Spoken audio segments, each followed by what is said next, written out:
Yelp is being a technology company, you've got access to tons and tons of data.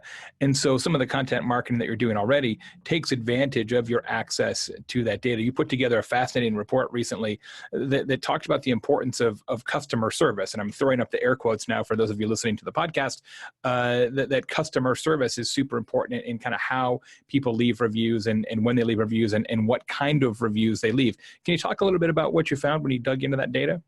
Yeah, so I think in a lot of ways, everybody is kind of like a mini economist. I always think that people are optimizing for marginal utility, right? Like if you think about everything that you're doing in your mind in this very kind of like subtle way, you're doing a cost benefit analysis and you're trying to minimize your costs and optimize your benefits. So effectively at the end of that equation, you have like your maximum utility per experience.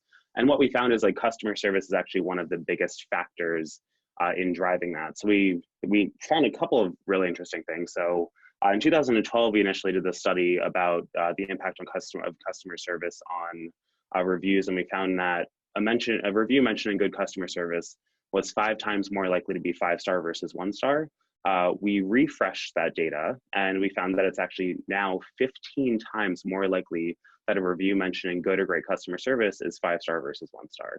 So that is kind of like the top line number that we focused on. And then we really started kind of diving in from there. And we compared it to, I think for a lot of restaurants, you know, they're always concerned about the product. And I think most businesses focus on the product. But we found that great customer service is actually more important than great taste. So for every 1 review that mentions great taste, there are 4 that talk about a great price, and there are 13 that mention great customer service. And then I think the last really interesting part of that data study is that speed of service is also incredibly important. That there's not a category of business. So we actually did this analysis across every single category. And on our blog, we have an interactive tool and feature that you can look at your category of business specifically. There's not a category on Yelp that is not positively impacted by faster customer service. That we found in every single category, if a review mentions fast customer service, that reviews tended to skew more positive as opposed to more negative. How important is it for a brand to respond in the Yelp platform to those? And do you see any correlation with future customer service or future score when brands are more responsive and more quickly responsive? Yeah, so I think one of the really interesting stats that we kind of gleaned from that study as well is that 80% of the reviews that mentioned spoke to a manager actually result in a 1-star review still. Which is pretty shocking to me because that's one of those things that it's like, this isn't, I think there was an article that came out a few months ago or maybe almost 6 months ago that was like, you know, please, like people just like talk to the manager, have the conversations, like don't just go online. And it turns out that those people aren't just going online. They're actually taking that step first and talking to the manager.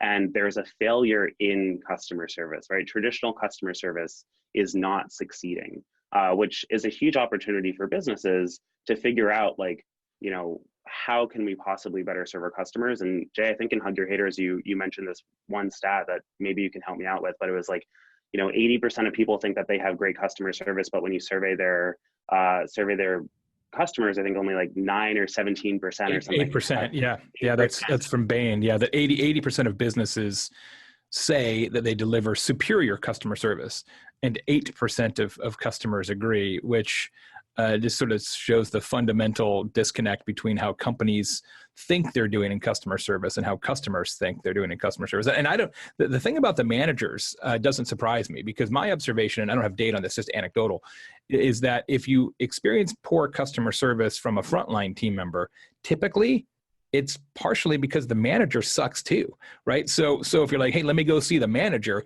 it's not very often that you know, you've got some poor frontline people, but then a great manager, right? You know, sort of fish rots from the head. So that doesn't really surprise me that all of a sudden that you talk to the manager and the manager's throwing gas on the fire, not water. And the best businesses who are engaging with Yelp are doing is like they're getting over that initial like visceral frustration with their reviews. And they're looking beyond that, and they're actually looking at the reviews as like feedback, right? And they're using it as ways and tools to help them grow directionally, because, you know, you can go and make, you know, 90-degree turns in your business like every other day and not really figure out what's working. But if you have a source that is your customers or potential customers telling you exactly what you need to do to win their business, that is providing much more meaningful direction for the changes that you're going to make. And it's those small, incremental micro changes and those, changes that are coming from the front line or from the people who are on the ground who are bubbling that up to you, that are going to be the most meaningful in the way that you grow and actually sustain. How do you guys use social? Is Yelp using social for customer service in your own world? So if you've got businesses or consumers who have an issue with the platform, are they reaching out to you on Twitter, Facebook, Instagram, et cetera? How does all that work? Yeah, so we right now for businesses, we primarily focus on Twitter. As a consumer, like from a consumer platform, we have Instagram, Twitter.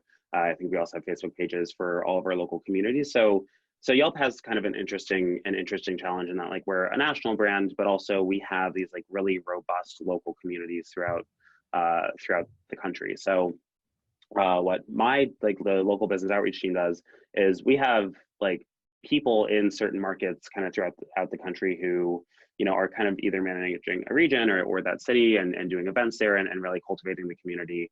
But there are counterparts who are there for the consumer side who are really, cultivating that elite community. So like right now for businesses, we're focused on Twitter, and we, of course, like kind of the best practices there of responding promptly, staying on top of it, like that is something that our social team actively manages. It's something that we actually are very recently getting into, as our organization is maturing and our marketing organization is maturing. That's a channel that we're definitely building out and something that we like see as more important.